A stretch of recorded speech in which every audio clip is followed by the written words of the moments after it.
Salam, saudara-saudari terkasih di dalam Tuhan.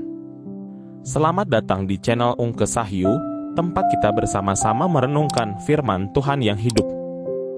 Hari ini kita akan membahas salah satu misteri dalam Alkitab yang menarik dan mendalam, yaitu Yesus memberitakan Injil kepada orang mati. Dari 1 Petrus 3 ayat 19. Apa artinya? Dan apa pesan penting yang bisa kita pelajari dari kisah ini? Mari kita gali bersama kebenaran firman Tuhan.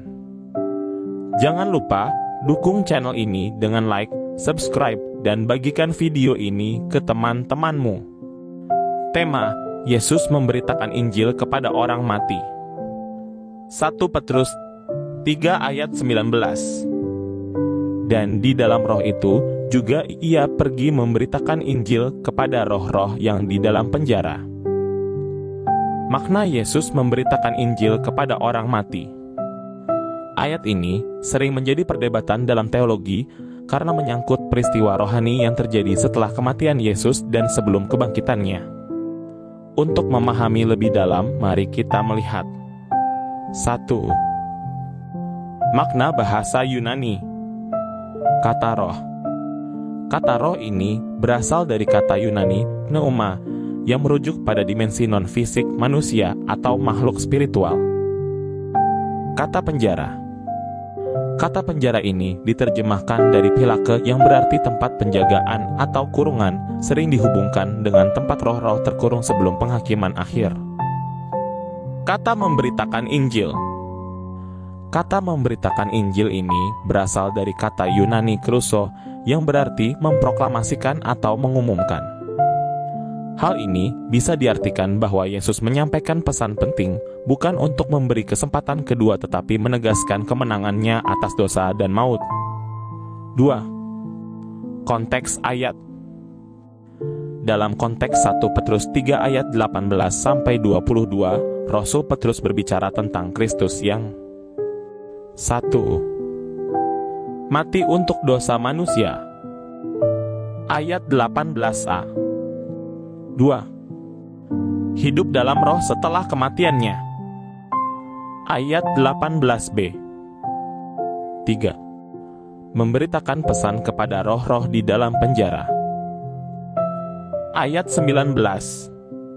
4. Menggenapi simbolisme Bahtera Nuh. Ayat 20-21. Siapakah roh-roh dalam penjara? Ada beberapa pandangan. 1. Roh manusia yang telah mati dalam dosa. Yesus menyatakan kemenangannya kepada mereka. 2. Roh makhluk spiritual yang memberontak atau bandingkan dengan Kejadian 6 ayat 1-4 dan Yudas 1 ayat 6 yang dikurung karena kejahatan mereka. 3. Implikasi teologis. Kemenangan Kristus. Kematiannya bukan kekalahan, tetapi awal kemenangan atas maut dan kuasa kegelapan. Penggenapan janji Tuhan. Semua nabi dan umat Tuhan sejak zaman dahulu akhirnya melihat rencana penyelamatan Tuhan melalui Kristus. Keselamatan universal. Ini menunjukkan bahwa karya Kristus melampaui batas waktu, bahkan menjangkau roh-roh di dunia orang mati. Renungan. Apa maknanya bagi kita? 1. Kematian bukan akhir.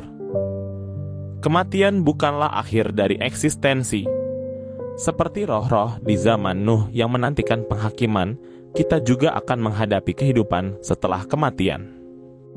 Apakah kita sudah siap bertemu Tuhan? 2. Injil untuk semua. Kasih Tuhan tidak terbatas. Kristus datang untuk membawa kabar baik bahkan ke tempat yang tampaknya tidak mungkin. Ini mengingatkan kita bahwa tidak ada orang yang terlalu jauh dari kasih Tuhan. 3. Hidup dalam kemenangan. Kemenangan Kristus atas dosa dan maut adalah kemenangan kita juga.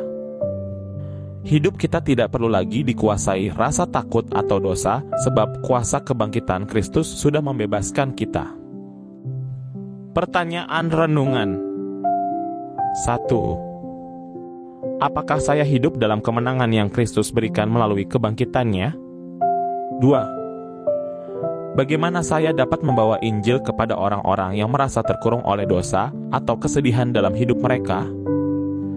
Kesimpulan: Yesus memberitakan Injil kepada roh-roh di penjara atau kepada orang-orang mati, menunjukkan bahwa karya keselamatan Tuhan adalah universal, meliputi seluruh ciptaannya.